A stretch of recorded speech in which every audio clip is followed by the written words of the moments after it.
मिंबर नूर पर मौजूद तमाम तर उलमाए किराम, खुसूसियत के साथ पैकर अखलाक मोहम्मद हज़रत अल्लामा कारी अहमदुल्लाह साहब क़िबला अशरफी नायब काज़ी शहर प्रतापगढ़, हज़रत हाफ़िज़ कारी आमिर कलीम साहब क़िबला फ़ारूकी सरबराह आला इक़रा एजुकेशन सोसाइटी, हज़रत मौलाना मुस्लिम साहब, जुमला हमारे मद्दाहान रसूल, मोहतरम सामईन, अस्सलामु अलैकुम व रहमतुल्लाहि ताला व बरकातुहू।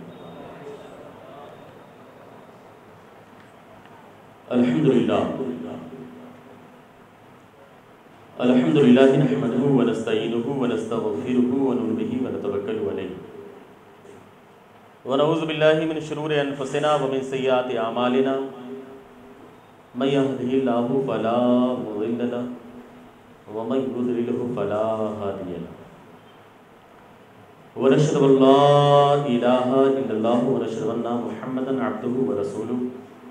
अम्मा बाद, अऊज़ु बिल्लाहि मिनश शैतानिर रजीम, बिस्मिल्लाहिर रहमानिर रहीम, वमा अर्सलनाका इल्ला रहमतल लिल आलमीन। सदक़ल्लाहु मौलानाल अज़ीम व सदक़ रसूलुहुन नबियुल अमीनुल मुबीनुल करीम व नहनु अला ज़ालिका लमिनश शाहिदीन व शाकिरीन वल्हम्दुलिल्लाहि रब्बिल आलमीन। आइए बड़ी अक़ीदत व मोहब्बत के साथ सबसे पहले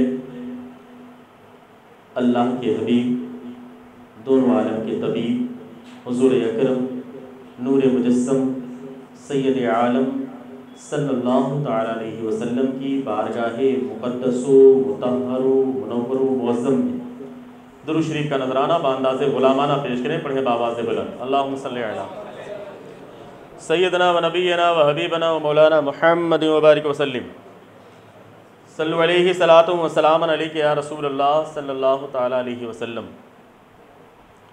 नबी और आले नबी पर एक बार और मिल करके अक़ीदत व मोहब्बत के साथ नजराना पेश करें। बुलंद आवाज़ से पढ़ें अल्लाहुम्मा सल्लि अला सैयदना व नबीना व हबीबना व मौलाना मुहम्मद व बारिक वसल्लिम सल्लु अलैहि सलातु व सलामन अलैका या रसूलल्लाह सल्लल्लाहु तआला अलैहि वसल्लम। अल्लाह रब्बुल इज़्ज़त का बेपनाह करम और उसका एहसान है कि आज हम जश्न सनाए सरकार में उस बाबरकत ज़ात का, अपने उस सरकार का, अल्लाह के उस महबूब का तज़किरा कर रहे हैं जिसकी मोहब्बत अगर हमारे सीनों में है तो यकीनन दुनिया भी कामयाब है और इंशाअल्लाह आखिरत भी कामयाब। एक आवाज़ आई थी बरेली शहर से कि ज़ात इतनी आला है, अंदाज़ा लगाएं कि अल्लाह की सरताबा कदम शान है ये, अल्लाह की सरताबा कदम शान है ये, इंसान ही इंसान वो इंसान है ये, इंसान ही इंसान वो इंसान है ये। और कुरान तो ईमान बताता है इन्हें, कुरान तो ईमान बताता है इन्हें, ईमान ये कहता है मेरी जान है ये, ईमान ये कहता है मेरी जान है ये, ईमान ये कहता है मेरी जान है ये। न इधर की बात करो न उधर की बात करो, जो खैर चाहो तो खैरुल बशर की बात करो। न इधर की बात करो न उधर की बात करो, जो खैर चाहो तो खैरुल बशर की बात करो।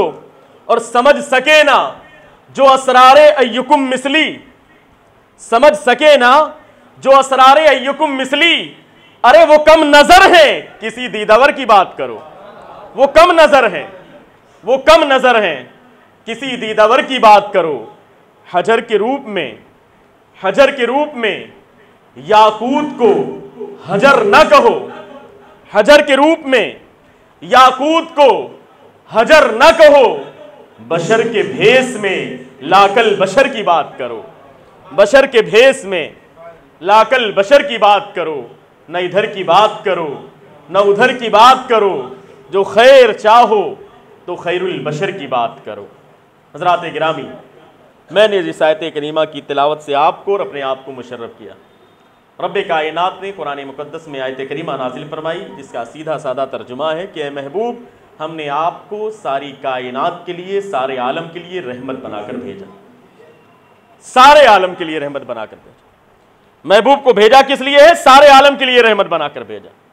हज़रात गिरामी, इस आयत करीमा की तशरीह करने से पहले एक और आयत करीमा जिसका टुकड़ा है, मैं उसे पढ़ने का शरफ हासिल करना चाहता हूँ। अल्लाह ने कुरान पाक में आयत करीमा नाजिल फरमाई, व रहमती वसिअत कुल्ल शै, मेरी रहमत तमाम चीज़ों को घेरे हुए। कौन फरमाता है? रब्बे कायनात। तवज्जो चाहता हूँ ख़ास तौर से उलमा इकराम की। थोड़ी सी इल्मी बात है, लेकिन अगर आप साथ देंगे तो इंशाअल्लाह ताला आपके ज़हन व फिक्र में ये बात बैठ जाएगी और आपको अंदाज़ा होगा यकीनन कुरान के हर सफ़े में सरकार की शान और सरकार की तारीफ नजर आती है। शान बड़ी आला है। व रहमती वसिअत कुल्ल शै, सुभान अल्लाह। देख रहे हैं उलमा इकराम का नूरानी काफ़िला, हज़रत अल्लामा मौलाना महमूद रियाज साहब, हज़रत अल्लामा मौलाना मुफ्ती फ़हीम अख्तर रज़वी साहब क़िबला काज़ी शहर प्रतापगढ़, हज़रत अल्लामा अकील साहब क़िबला, हज़रत हाफिज़ वकारी एजाज साहब क़िबला जो कायद हमारे हैं, और दीगर उलमा इकराम मौजूद हैं। मैं जो गुफ्तगू करने जा रहा हूँ, ये उलमा इकराम मेरी उस गुफ्तगू के लिए सनद साबित होंगे इंशाअल्लाह ताला, मेरी हौसला अफजाई भी करेंगे। मुझे उम्मीद है वमा अरसलनाका इल्ला रहमतल लिल आलमीन पर गुफ्तगू करनी है, और साथ में हमारे हज़रत अल्लामा मुफ्ती फ़हीम अख्तर रज़वी साहब क़िबला काज़ी शहर प्रतापगढ़ मौजूद हैं। व रहमती वसिअत कुल्ल शै, मेरी रहमत तमाम चीज़ों को घेरे हुए। अब अगर आपको बात समझ में आएगी तो आप सुभान अल्लाह अल्हम्दुलिल्लाह आप कहेंगे, ये आपकी जिम्मेदारी है। मेरा काम है खिताब करना, मैं खिताब करूँगा। जहाँ पर कहीं पर कोई कोताही होगी तो उलमा इकराम मौजूद है, मेरी इस्लाह कर दें। मेरी रहमत तमाम चीज़ों को घेरे हुए। अल्लाह फरमाता मेरी रहमत तमाम चीज़ों को घेरे हुए है। कुल्ला शै का लफ्ज़ है, व रहमती वसिअत कुल्ला शै, मेरी रहमत तमाम चीज़ों को घेरे हुए है। सवाल ये पैदा होता है, शै किसे कहा जाता है? चीज़ किसे कहा जाता है? शैयत का इतलाक किस चीज़ पर होता है? किस चीज़ को शै कहा जाएगा? भाई सीधी सी बात है, इंसान एक शै है। तमाम इंसानों को इकट्ठा कर दिया जाए तो उसे आलम इंसान कहा जाएगा। उलमा इकराम की तवज्जो, इंसान एक चीज़ है, तमाम इंसानों को इकट्ठा कर दिया जाए तो उसे आलम इंसान कहा जाएगा। हैवान एक चीज़ है, तमाम हैवानों को इकट्ठा कर दिया जाए तो उसे आलम हैवान कहा जाएगा। रूह एक चीज़ है, तमाम रूहों को इकट्ठा कर दिया जाए तो उसे आलम अरवाह कहा जाएगा। जिस्म एक चीज़ है, तमाम जिस्मों को इकट्ठा कर दिया जाए तो उसे आलम अजसाम कहा जाएगा। पेड़ पौधे घास ये एक चीज़ है, इन तमाम चीज़ों को इकट्ठा कर दिया जाए, पेड़ को पौधों को घास को इकट्ठा कर दिया जाए तो उसे आलम नबातात कहा जाएगा। पत्थर के टुकड़े अलग अलग हैं, चट्टानें अलग अलग हैं, लेकिन तमाम चीज़ों को इकट्ठा कर दिया जाए तो उसको आलम जमादात कहा जाएगा। पता क्या चला? चीज़ अपनी जगह पर है, लेकिन उन चीज़ों को इकट्ठा किया जाए तो अलग अलग आलम बनते हैं। और फरमान क्या है रब्बे कायनात का कि वरहमती वसिअत कुल्ल शै, मेरी रहमत तमाम चीज़ों को घेरे हुए है। पता यह चला कि इंसानों को इकट्ठा किया गया तो आलम इंसान बना, हैवान को इकट्ठा किया गया तो आलम हैवान बना, तमाम तरह के पेड़ पौधों को इकट्ठा किया गया तो आलम नबातात बन गया, तमाम तरह के पत्थरों को इकट्ठा किया गया तो आलम जमादात बना, तमाम रूहें इकट्ठा हुई तो आलम अरवाह बना, तमाम जिस्मों को इकट्ठा किया गया तो आलम अजसाम बना। बात यहीं पर नहीं रुकी, जमीनें हैं, जमीन को इकट्ठा कर दिया जाए, सारी जमीनों को देखा जाए तो उसे आलम अर्द कहा जाएगा। अगर आसमान 7 हैं और तमाम आसमानों को इकट्ठा कर दिया जाए तो उसे आलम समावात कहा जाएगा। आलम अरवा अपनी जगह पर, आलम अजसाम अपनी जगह पर, आलम नबातात अपनी जगह पर, आलम जमादात अपनी जगह पर, आलम अर्द अपनी जगह पर, आलम समावात अपनी जगह पर, ये सारी चीजें हैं। इन चीजों को इकट्ठा करने के बाद आलम तरतीब में और वजूद में आते हैं। बात यहीं पर नहीं रुकती, आप आगे बढ़ें। अगर आप आगे बढ़ेंगे तो मादी के एतबार से, अगर मादी के एतबार से देखा जाए, मादियात के एतबार से देखा जाए तो आप और आगे बढ़ें। ये तो हम ज़माने की बात कर रहे हैं, आप मकान की बात कर रहे हैं। आलम मकान जो भी चीज़ें हैं आलम मकान में आ जाती हैं। उसके और आगे अगर बढ़ें तो लौ है, अर्श है, कुर्सी, ये तमाम चीज़ें अगर देखा जाए, अगर उससे आगे बढ़ें आप मादियात के एतबार से, तो मादियात के एतबार से अगर वजूद होता है इससे ऊपर आलम का तो उसे आलम नासूत कहा जाता है, उसे आलम नासूत कहा जाता है।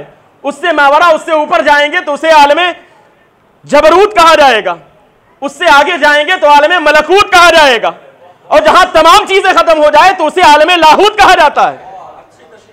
पता यह चला कि तमाम चीजें अगर आलम की हैं तो आलम मकान में है, अगर मकान की चीजें हैं लेकिन लामका की चीजें हैं तो आलम लामकान में दाखिल है।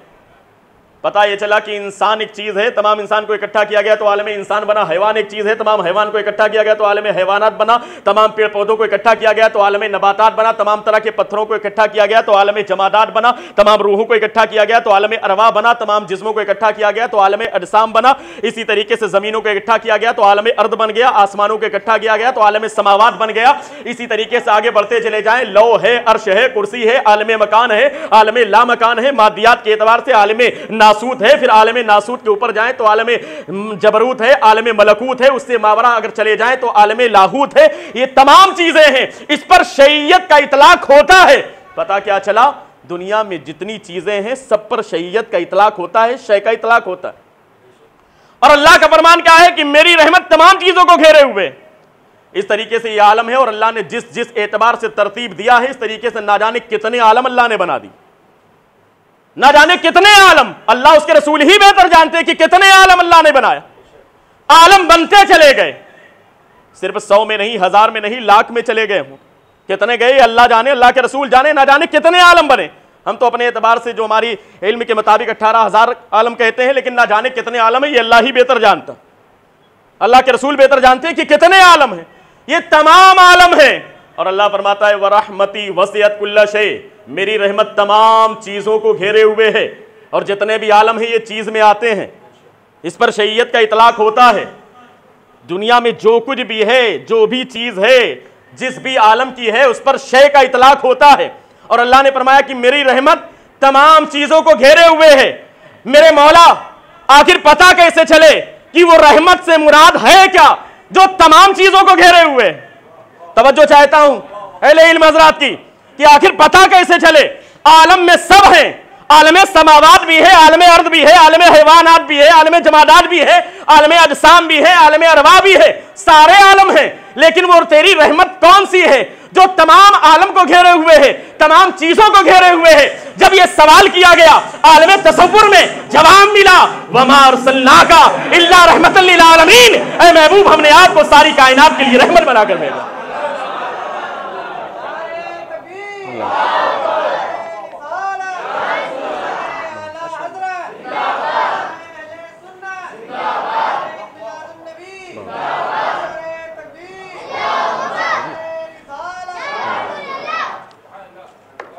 पता क्या चला, रहमत जो तमाम चीजों को घेरे हुए है। कायनात में कोई ऐसी शय नहीं जिस पर शय का इतलाक ना हो, और शय पर शय का इतलाक हो तो वो शय रहमत में दाखिल हो। और वो रहमत है क्या? अल्लाह फरमाता है कि मेरी उस रहमत का अगर तुम पैकरे मखसूस, पैकरे महसूस देखना चाहते हो तो मेरे महबूब को देख लो, जिसका लक़ब रहमतुल लिल आलमीन है, जिसका नाम मोहम्मद मुस्तफ़ा है। वो जात अल्लाह के रसूल की है। वमा अरसलनाका इल्ला रहमतल लिल आलमीन। मेरे मौला, ये बात तो समझ में आ गई कि शय का इतलाक जिस पर होता है वो तमाम चीजें हैं, कोई भी चीज इससे बाहर नहीं, तमाम चीजों पर। और यह भी बात समझ में आ गई कि हर चीज को अल्लाह की रहमत घेरे हुए है। और यह भी बात समझ में आ गई कि वो रहमत कौन है, रहमत से मुराद अल्लाह के रसूल की जात है। लेकिन जहान पर एतराज हो सकता है कि वमा अरसलनाका इल्ला रहमतल लिल आलमीन, महबूब हमने आपको सारी कायनात के लिए रहमत बनाकर भेजा, तो इस आलमीन में क्या क्या दाखिल है? क्योंकि आजकल डिक्शनरी की बात होती है, एक माना अगर बोल दिया जाए तो लोग समझते नहीं, इसके लिए लुगत दिखाना पड़ता है, जैसा कि आज हुआ भी।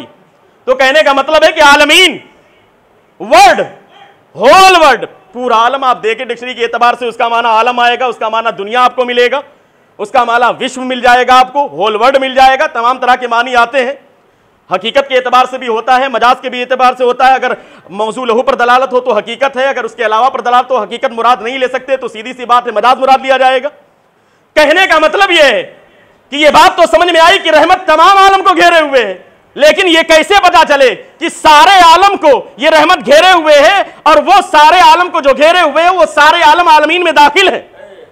वमा अरसलनाका इल्ला रहमतल लिल आलमीन में सारा आलम दाखिल है, ये पता कैसे चले? अब चूंकि सामने वाला तो एतराज करने के लिए बैठा है, उसके दिमाग में तो एक कीड़ा बसा हुआ है, वो चाहता ये है कि भाई सीधी सी बात अल्लाह के महबूब की जात पर एतराज करना है, तो कहेगा नहीं कितने आलम है ये आलमीन जो वमा अरसलनाका इल्ला रहमतल लिल आलमीन में आलमीन है, इसमें कौन कौन सा आलम है कौन सा नहीं है, कितने आलम दाखिल है कितने दाखिल नहीं है।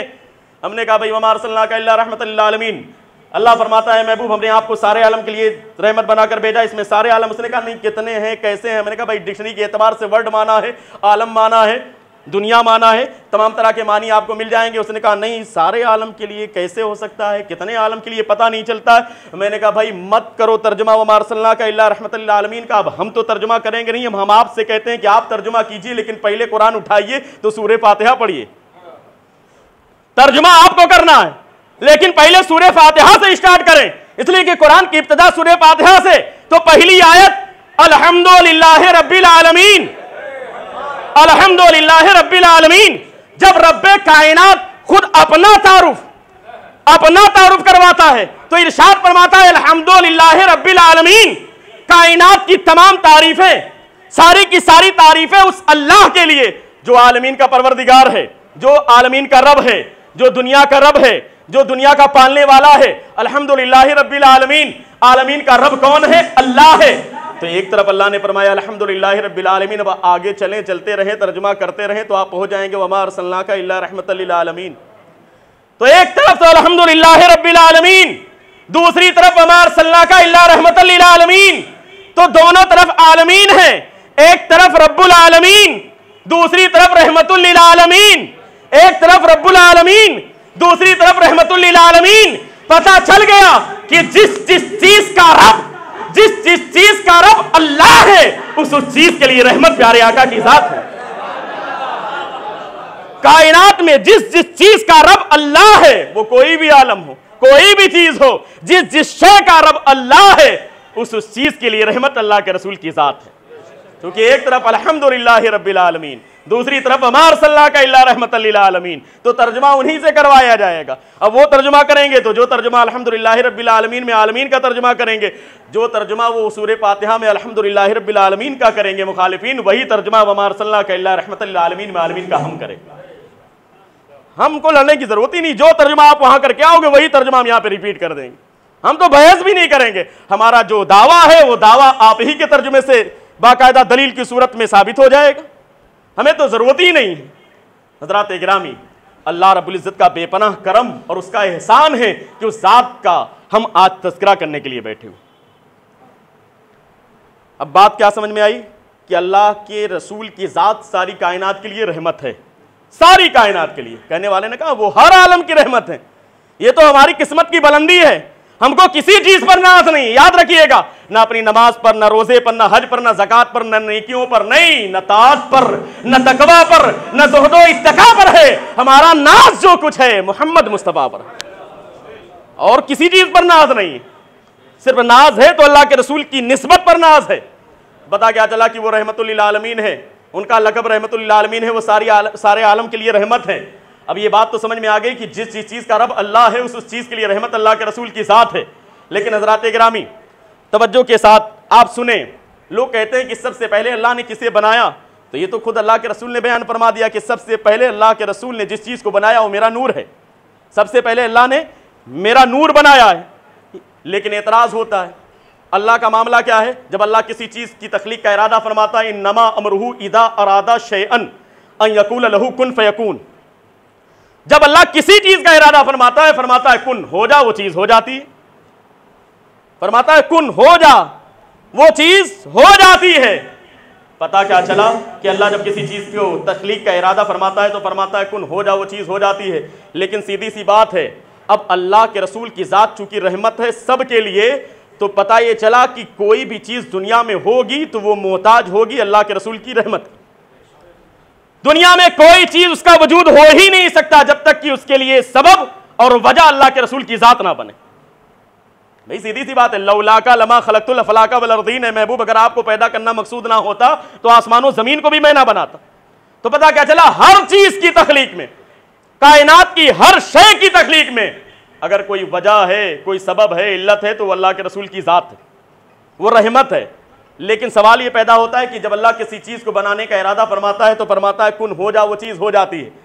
लेकिन अब यह बात है कि जब रहमत है तो सीधी सी बात है, कोई भी चीज दुनिया में बनेगी, सबसे बड़ी रहमत तो यह है कि एक चीज ना हो, आलमे अदम में हो, और अदम से वजूद में आना, यह सबसे बड़ी रहमत की बात।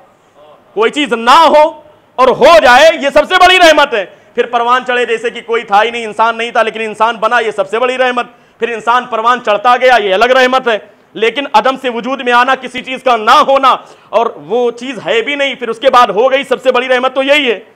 तो पता क्या चला, दुनिया में कोई भी चीज अपने होने में भी अल्लाह के रसूल की रहमत की मोहताज। दुनिया में हर एक चीज अपने होने में भी, अदम से वजूद में आने में भी अल्लाह के रसूल की रहमत की मोहताज। पता क्या चला कि रहमत मोहताज इलैह है और दुनिया की हर चीज मोहताज है। और सीधी सी बात है, मोहताज इलैह के बगैर मोहताज का तस्वुर कैसे होगा? मोहताज इलैह हो ही ना पहले, मोहताज हो जाए, यह तस्वुर में नहीं आ सकता। जैसे मिसाल के तौर पर हमारी बॉडी या हमारा जिस्म मोहताज है किस चीज का? हवा का। अब हवा अगर पहले से ना हो, हम पैदा हो जाएं, तो फिर हमारी जिंदगी कोई माना नहीं रखती, क्योंकि विदाउट ऑक्सीजन इंसान की जिंदगी का तस्वुर ही नहीं किया जा सकता। पानी की जरूरत इंसान को है, तो पानी पहले होगा, इंसान बाद में आएगा। तो सीधी सी बात है, पानी ना हो इंसान हो, ऐसा कैसे हो सकता है? क्योंकि पानी क्या है? मोहताज इलैह है। हवा क्या है? मोहताज इलैह है। तो मोहताज इलैह का वजूद पहले जरूरी है, मोहताज का बाद में आना। यानी मोहताज उसी वक्त होगा जब पहले मोहताज इलैह हो, तभी उसका वजूद हो सकता है। तो पता यह चला कि कायनात में हर एक चीज, हर शय जिस पर भी इतलाक चीज का होता है, उन तमाम चीजों का इतलाक उसी वक्त चीज पर होगा जब उससे पहले आप इल्लत और सबब को देखेंगे, और वो इल्लत और सबब अल्लाह के रसूल की रहमत। तो पता यह चला कि अल्लाह के रसूल का पहले होना जरूरी है, हर चीज से पहले होना जरूरी है। तो अल्लाह रब्बुल इज्जत इरशाद फरमाता है, इन्नमा अमरुहु इज़ा अरादा शैअन अन यक़ूला लहु कुन फयकुन। जब अल्लाह किसी चीज का इरादा फरमाता है कुन हो जा, वो चीज हो जाती।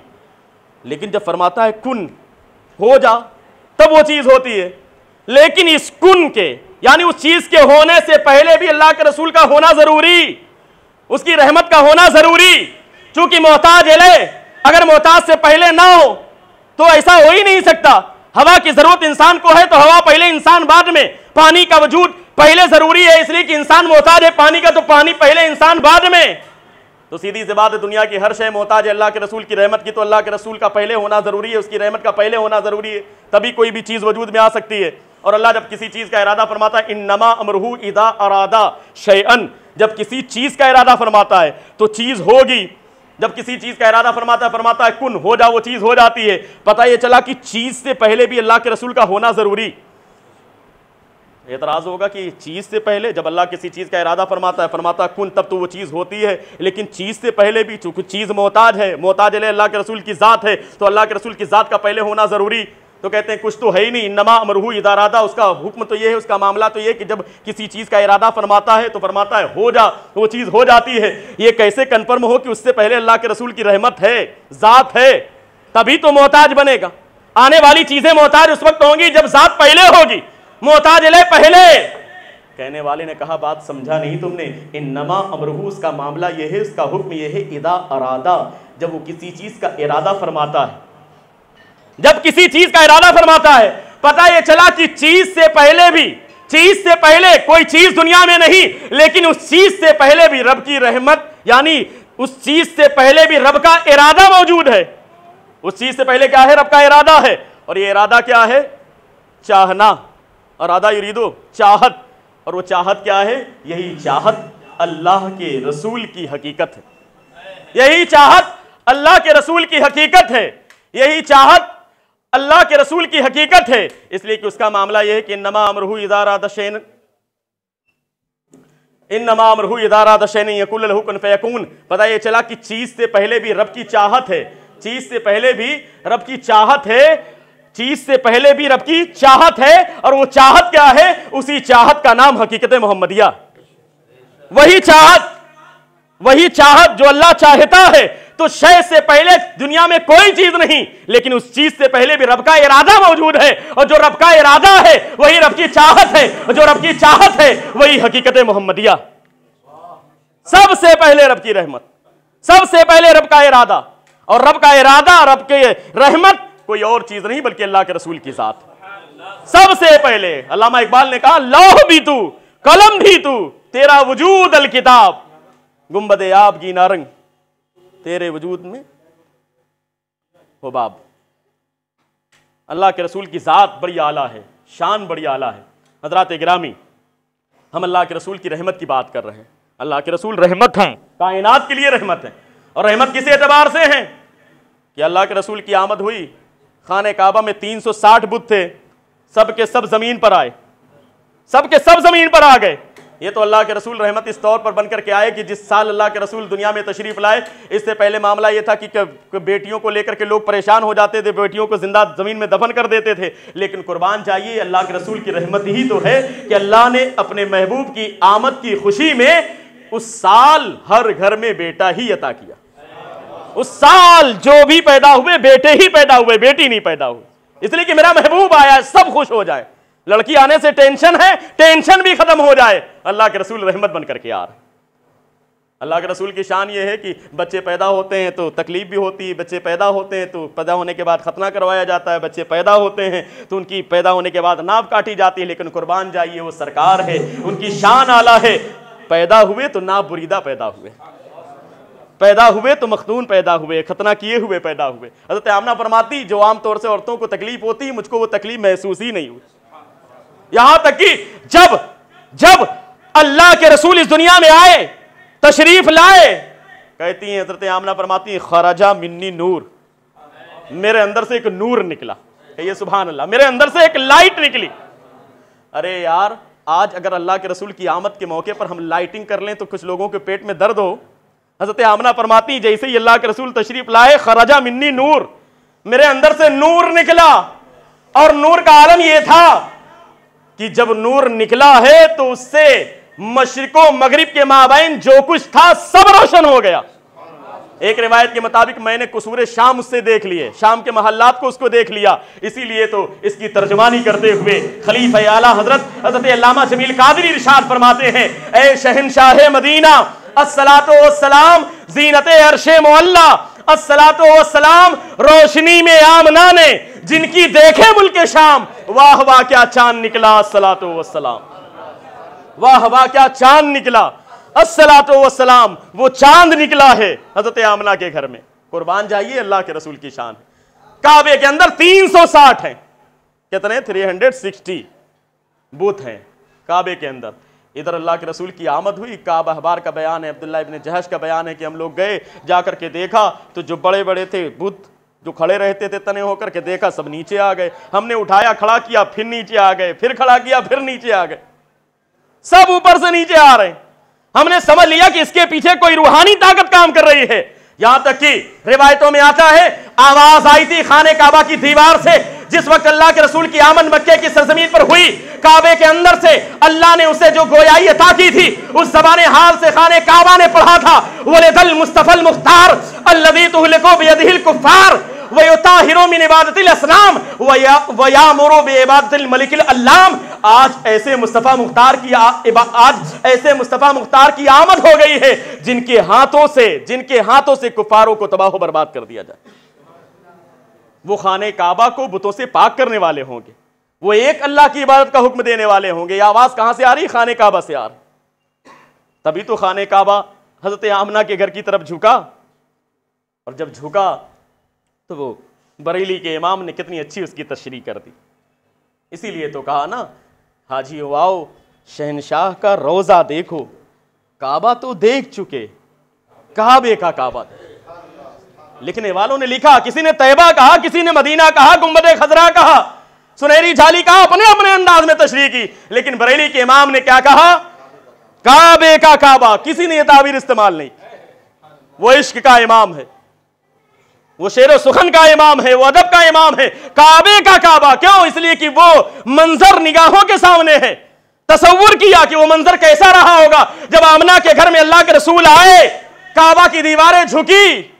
जैसा कि बयान हज़रत अब्दुल मुत्तलिब खुद फरमाते, मैं काबा की दीवारों के साए में बैठा था, मैंने देखा एक काबा की दीवारें हज़रत आमना के घर की तरफ झुक गई। गोया काबा को भी नाज है कि आज उसे बुतों से पाक करने वाला पैगंबर दुनिया में तशरीफ लाया। तो अल्लाह के रसूल सबके लिए रहमत है। वो खाने काबा भी खुद अपनी ज़बान हाल से कह रहा कि आज मुझे भी बुतों से पाक करने वाला पैगंबर आया। खाने काबा के लिए, वो भी एक चीज है, उस चीज के लिए भी रहमत अल्लाह के रसूल की जात, हर चीज के लिए अल्लाह के रसूल की जात रहमत है। इसलिए कि हजरत अल्लामा इमाम नबहानी ने शेख अब्दुल करीम जैली के कौल को नकल करते हुए इरशाद फरमाते हैं, जिसको बहुत सारे उलमा ने अपनी अपनी किताबों में नकल किया, इन्ना मुहम्मदन हुआ इस्मुल लिकुल्ले शैइन लिकुल्ले मा युतलको अलैहि इस्मु शैआ मिनल उमूरिल हक्किया वल उमूरिल खल्किया, कि मोहम्मद कहते हैं उस इस्म को, उस चीज को जिसका इतलाक हर उस चीज पर होता है जिसका ताल्लुक उमूर हक्किया से होता है या उमूर खल्किया से होता है। कायनात में कोई ऐसी चीज नहीं है मगर अल्लाह के रसूल की जात का इतलाक उन तमाम चीजों पर हो जाता है। पता यह चला कि अल्लाह के रसूल की जात हर चीज के लिए रहमत है, पूरे कायनात के लिए रहमत है, जबादात के लिए रहमत है, हर चीज के लिए रहमत है। अल्लाह के रसूल आए, चारों तरफ खुशहाली फैल गई, चारों तरफ हरियाली फैल गई, यहां तक कि उस साल को कुफ्फारों ने भी सनतुल इब्तिहाज का नाम दे दिया, सनतुल फरह का नाम दे दिया, कि वो साल खुशी का साल कहलाया। क्यों? इसलिए कि अल्लाह के रसूल सबके लिए रहमत है, अपने लिए तो है ही, सबके लिए रहमत है। वो हर आलम की रहमत है, किसी आलम में रह जाते ये उनकी मेहरबानी है कि ये आलम पसंद आए, हम उनके उम्मती हैं, ये बहुत बड़ा करम है कि इस उम्मत में अल्लाह के रसूल तशरीफ लाए, वरना हर आलम के लिए वो रहमत, किसी आलम में रह जाते ये उनकी मेहरबानी है कि हम लोगों को अपनी गुलामी, यानी कि हम लोगों को गुलाम अपना बना लिया, ये उनका करम है। ये तो सिर्फ करम है उनका, हम में तो ऐसी बात नहीं, ना हमारे आमाल ऐसे हैं, हम तो किसी लायक नहीं, लेकिन अल्लाह के रसूल ने अपनी गुलामी अता करके हम सबको अपना गुलाम बना करके कसम खुदा के ऐसा करम किया है जिसका दुनिया में कोई जवाब नहीं। और रब कितना बड़ा करीम है यार। दुनिया का सिस्टम तो यह है कि आज के दौर में आप जानते हैं, इर्तिदाद के हवाले से बात होती है, आज के दौर में हमारे कितने मुसलमान भाई हैं जो मालूम पड़ा किसी के चक्कर में है, अगर वो उससे मोहब्बत करते हैं तो वो मुहिब होते हैं, उनका एक महबूब होता है।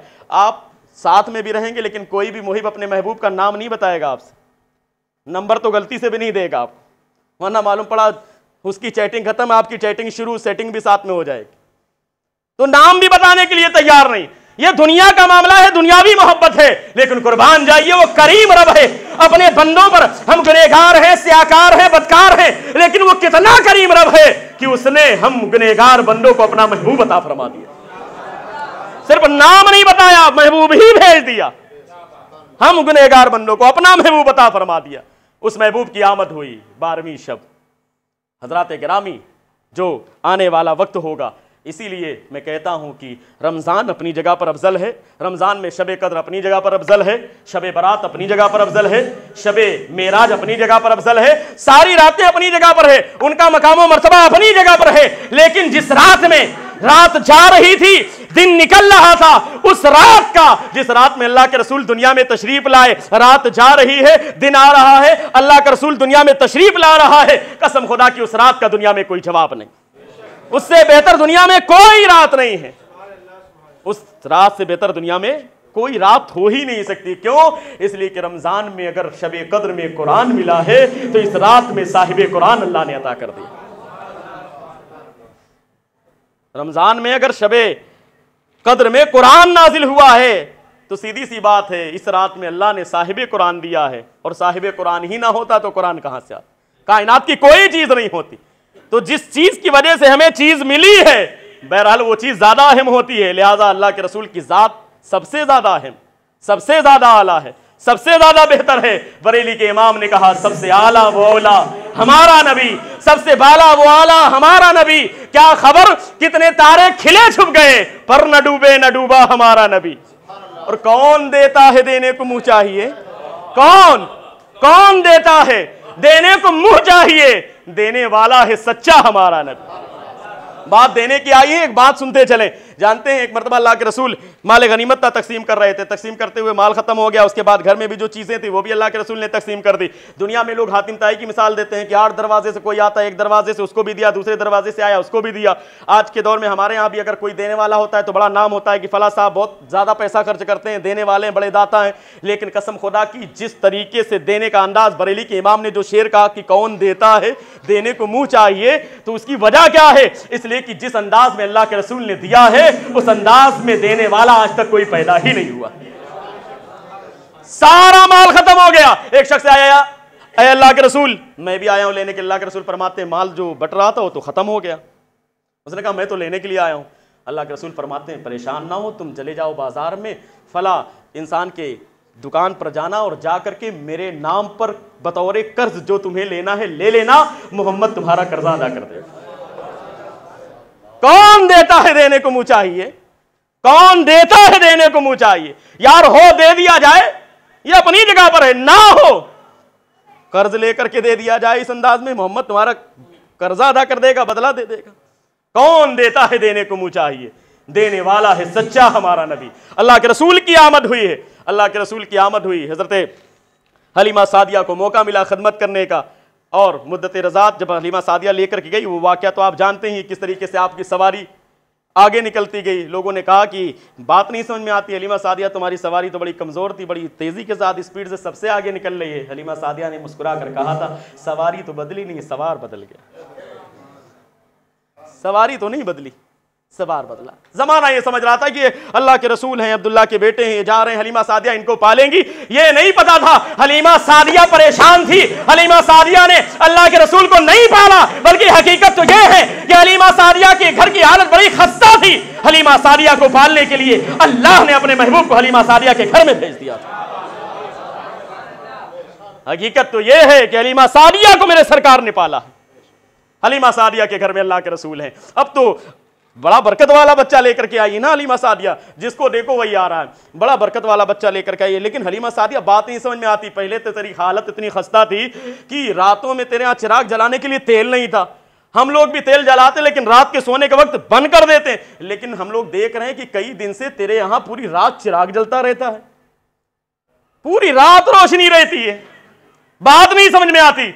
हलीमा सादिया ने मुस्कुरा कर कहा ना मैं पहले तेल जलाती थी और ना मैं अब तेल जलाती हूं। ये जो बरकत वाला बच्चा मैं लेकर के आई हूं, इसकी पेशानी का नूर इतना है, ये बच्चा मुस्कुराता रहता है, पूरी रात मेरे घर में रोशनी फैलती रहती है। बल्कि हाल तो यह है कि मेरे घर में 2 कमरे हैं, छोटे छोटे 2 हुजरे हैं। जब मुझे दूसरे हुजरे में जाकर किसी चीज को तलाश करना होता है, मैं इसी बरकत वाले बच्चे को गोद में लेकर जाती हूं, उस कमरे में पहुंचती हूं, वहां पर जुल्मत और अंधेरा होता है, लेकिन यह बच्चा मेरी गोद में होता है। मैं उस कमरे में जाती हूं, इसकी बरकत से उस कमरे में भी रोशनी फैल जाती है। मैं उस सामान को ढूंढ करके अंधेरा नहीं बल्कि रोशनी में सामान को लेकर के वापस चली आती। यह शान है अल्लाह के रसूल की, वो नूर है। तेरी नस्ले पाक में है बच्चा बच्चा नूर का, तू है ऐने नूर, तेरा सब घराना नूर का। ऐने नूर है, अल्लाह ने नूर बनाकर भेजा है। कद जाकुम मिनल्लाहि नूर, तहकीक किया गया तुम्हारे पास अल्लाह की तरफ से नूर। वो नूर अल्लाह के रसूल की जात है। हलीमा सादिया के घर में कोई आ रहा है अपने बच्चे को लेकर के, मेरा बच्चा बीमार है, ये बरकत वाला बच्चा है, जरा हाथ रख दो, मेरे इस बच्चे का हाथ रखवा दो। कोई कदम रखवा रहा है। जो भी आ रहे हैं जिस नियत के साथ उनको फायदा हो रहा है, बड़े परेशान है। कोई आ रहा कह रहा कि हाथ पानी का डब्बा लेकर के आए, प्याला लेकर के आए, कांसा लेकर के आए, इसमें बस इस बरकत वाले बच्चे का हाथ डाल दो। सुभान अल्लाह। लोग वो पानी लेकर के जा रहे हैं, शिफा मिल रही। हाथ नहीं तो कदम ही सही। कदम मिल गया, कदम का गुसाला मिल गया, कदम के चंद कतरात मिल गए, बस उसे लेकर के गए। मालूम पड़ा बड़े बड़े पुराने मरीज ठीक हो रहे हैं, बड़े बड़े मरीज ठीक हो रहे हैं। अब जब देखो सुबह देखो भीड़ लगी है, शाम में देखो भीड़ लगी है, रात में देखो भीड़ लगी है। हर तरह का मामला होता है कि नहीं, भीड़ लगती है। हाँ, उन लोगों को टेंशन नहीं होती जिनको माल मिलता रहता है, वो तो लगवाते ही हैं क्योंकि इतना चाहिए। लेकिन जिसको और भी काम है तो उनको टेंशन हो जाती है, क्योंकि और भी काम हुआ करते हैं, दीन का काम भी करना है दारुल अमान में जाकर, तो इसलिए टेंशन होती है। पता ये चला कि हलीमा सादिया सुबह देखो भीड़ लगी, शाम में देखो भीड़ लगी, रात में देखो भीड़ लगी, परेशान है। जानते हैं हलीमा सादिया के माइंड में एक तरीका आया, एक आइडिया आया। जानते हैं क्या किया? हजरत हलीमा सादिया ने अपने घर के बाहर एक छोटा सा गड्ढा करवा दिया, जैसे हौज बनता है, छोटा सा एक गड्ढा करवा दिया। गड्ढा कराने के बाद उसमें पानी भरवा दिया। पानी भराने के बाद सरकार के कदमे मुबारक को धुला और उस गोसाले को उसी गड्ढे में डाल दिया और ऐलान कर दिया, कोई भी मरीज हो, कोई भी परेशान हाल हो, वो आए इसी गड्ढे से पानी भरे, ले जाकर के मरीजों को पिला दे, अल्लाह इस बच्चे की बरकत से उसे शिफा अता फरमा देगा। बरेली का इमाम बोल पड़ा। बरेली के इमाम के निगाहों के सामने जब ये वाकया आया, मंजर कशी किया बरेली के इमाम ने, कुर्बान जाइए। बरेली का इमाम पुकार उठा, जिनके कदमों का धोवन है आबे हयात, है वो जाने मसीहा हमारा नबी। जिनके कदमों का धोवन है आबे हयात, है वो जाने मसीहा हमारा नबी। हजरात किरामी, वक्त काफी हो रहा, 2-4-10 मिनट और सुन ले, 7:45 नमाज होती, अजान होती है ना, 10 मिनट टाइम है, सुन लीजिए हजरात इकरामी। बस एक बात मैं करूंगा, उसके बाद एक इल्मी बात दूसरी करनी है तालीम के हवाले से, वो करके मैं रुखसत हो जाऊंगा। बोर तो नहीं हो रहे हैं आप लोग? एक मरतबा अपने हाथों को फजाओं में लहराइए, कह दीजिए या रसूल अल्लाह। अल्लाह के रसूल की आमद पर खुशी मनाना, कसम खुदा की अगर कोई काफिर भी खुशी मना ले तो अल्लाह उसको भी बदला अता फरमाता। एक काफिर, अल्लाह को ना मानने वाला भी सरकार की आमद पर अगर खुशी मनाए, पैसा खर्च करे, तो अल्लाह उसको भी बदला अता फरमाता है। यह अलग बात है कि उसका बदला उसे दुनिया में मिल जाता है। मोमिन अगर खुशी मनाएगा तो उसे कितना बदला मिलेगा, दुनिया में भी मिलेगा और आखिरत में तो मिलना ही मिलना। इसलिए कसम खुदा की, उससे बेहतर दुनिया का कोई पैसा नहीं जो अल्लाह के रसूल की तारीफ में खर्च, अल्लाह के रसूल की आमद की खुशी में जो दौलत खर्च हो जाए, इससे बेहतर दुनिया का कोई पैसा नहीं। चूंकि इस पर तो काफिर भी अगर खर्च कर दे तो उसको बदला मिलता है, जैसा कि वाक़या अबू लहब का मौजूद है किताबों में। हज़रात गिरामी, हलीमा सादिया के घर में, बस एक बात सुने, हलीमा सादिया के घर में छोटी सी उम्र है, रज़ाई बहन है हज़रत शीमा, और भी नाम आते हैं, हज़रत शीमा भी कहा जाता है। रज़ाई बहन हलीमा सादिया की बेटी है। सिस्टम क्या है, शाम का वक्त होता है, शाम के वक्त में सारी बहनें अपने अपने बच्चों, अपने अपने भाइयों को लेकर के मोहल्ले में, बनु साद कबीला है, वहां पर हलीमा सादिया का घर है, मोहल्ले के तमाम बहनें अपने अपने भाइयों को लेकर गोद में चली जाती हैं। कहां पर? मोहल्ले में एक चबूतरा है, ऊंची जगह है, वहां पर ले जाकर के बैठ करके अपने भाइयों के हुस्न के तस्करे कर रही। हलीमा सादिया की बेटी हजरत शीमा है, उन्होंने भी अल्लाह के रसूल को लिया। सारी बहनें अपने अपने भाइयों को लेकर के जा रही हैं। आज भी हमारे यहाँ सिस्टम होता है, बाप भी अपने बच्ची को लेकर के निकलता है, बच्चे को लेकर के निकलता है, चचा अपने भतीजे को लेकर के निकलते हैं, बहनें अपने छोटे छोटे भाइयों को क्या करती हैं, उनको बाबू बना करके, सजा करके, खूब अच्छे से सवार करके कहती, देखो मेरा भाई कितना सोना है, मेरा भाई कितना प्यारा है, इसका चेहरा कैसा है, इसकी पेशानी कैसी। आज भी ऐसा होता है। हलीमा सादिया के वहाँ ऐसा माहौल था कि शाम के वक्त लोग, सारी बहनें अपने अपने भाइयों को इकट्ठा करके उस चबूतरे पर जाती और सब अपने भाइयों के हुस्न के तस्करे करते। अब आप अंदाजा लगाएं, थोड़ा आलम तस्वुर में चलें और देखें, आप इस वाक़े पर नजर डालें। उसके बाद बरेली के इमाम के शेर के साथ मेरी ये गुफ्तगू मुकम्मल, उसके बाद 2-4 मिनट में और गुफ्तगू करूंगा, लेकिन ये आखिरी वाक़या मैं पेश कर रहा हूं जो खिताब में मेरे दाखिल। हज़रत गिरामी, हज़रत हलीमा सादिया की बेटी हैं, अल्लाह के रसूल को गोद में लिया, अल्लाह के रसूल को गोद में लिया। अब सारी बहनें अपने अपने भाइयों को लेकर के जा रही हैं, सब अपने हुस्न के तस्करे कर रही हैं कि मेरे भाई का हुस्न देखो, मेरे भाई का जमाल देखो, उसका चेहरा देखो, उसकी पेशानी देखो, उसकी आंखें देखो, अपने अपने अंदाज में। हलीमा सादिया की बेटी ने भी क्या किया, अल्लाह के रसूल को गोद में लिया, ऊपर से चादर डाल दी। हजरत, ऊपर से चादर डाल दी है। हलीमा सादिया की बेटी अल्लाह के रसूल को गोद में लेकर के उसी चबूतरे की तरफ आगे बढ़ रही है, लेकिन उस वक्त ना जाने कैसी कैसी मखलूक है जो अल्लाह के रसूल के चेहरे का दीदार करना चाहती। कौन नहीं अल्लाह के रसूल के चेहरे का दीदार करना चाहता? क्या गारे सौर का वाकया हमारी निगाहों के सामने नहीं है? हजरत अबू बकर सिद्दीक के अंगूठे में सांप का डसना क्या है? सूफिया फरमाते हैं वजह ही यही थी कि वो भी मुश्ताक था अल्लाह के रसूल के चेहरे के दीदार के लिए। कौन नहीं देखना चाहता? हर चीज तो दीवानी है। हिरन का वाकया क्या हदीस में मौजूद नहीं है, ऊंट का वाकया क्या हदीस में मौजूद नहीं, ना जाने कैसे कैसे परिंदों का वाकया, दरिंदों का वाकया मौजूद है, वो सब दीवाने हैं। हलीमा सादिया की बेटी लेकर के जा रही है अल्लाह के रसूल के गोद में, अल्लाह के रसूल को लेकर के, छोटी सी उम्र है, अल्लाह के रसूल हज़रत हलीमा सादिया की बेटी की गोद में है, ऊपर से चादर पड़ी हुई है, रुमाल है या ओढ़नी है, इतने में तमाम तरह की मखलूक़ात थी, अल्लाह के रसूल के चेहरे का दीदार करना चाहते थे, लेकिन हाल ये है कि चेहरे पर पर्दा पड़ा हुआ है। सब ने उस वक्त ज़बान हाल से क्या कहा होगा? ज़बान हाल से एक आवाज़ निकली होगी, लेकिन उस आवाज़ को एक सच्चे आशिक ने, जो बरेली का आशिक है, उस आवाज़ को जो उनके हाल से निकल रही थी, ज़बान हाल से, चरिंद होंगे, परिंद होंगे, ना जाने कैसी कैसे आलम में कौन कौन सी चीजें होंगी जो अल्लाह के रसूल के चेहरे का दीदार करना चाहती, सबके ज़बान हाल से जो अल्फाज निकल रहे थे, जो उनके अंदर से ज़बान हाल से जो जुमले निकले होंगे, बरेली के इमाम ने अपने अशार में इसको पिरो दिया और पिरोने के बाद कहा, वो सब यही कह रहे थे, उठा दो पर्दा, दिखा दो चेहरा कि नूर भारी हिजाब में है, ज़माना तारीख हो रहा है कि मेहर कब से नकाब में है, मेहर कब से नकाब में है। यह दिल की आवाज निकली, और दिल से जो आवाज निकलती है असर रखती है, पर नहीं ताकत परवाज मगर रखती है। तारीख में आता है कि जब उनकी ज़बान हाल से जब ये जुमले निकले होंगे, वो बाबे इजाबत तक पहुंचे, हवा का झोंका चला, आंधी हल्की सी आई और अल्लाह के रसूल के चेहरे से वो पर्दा हट गया।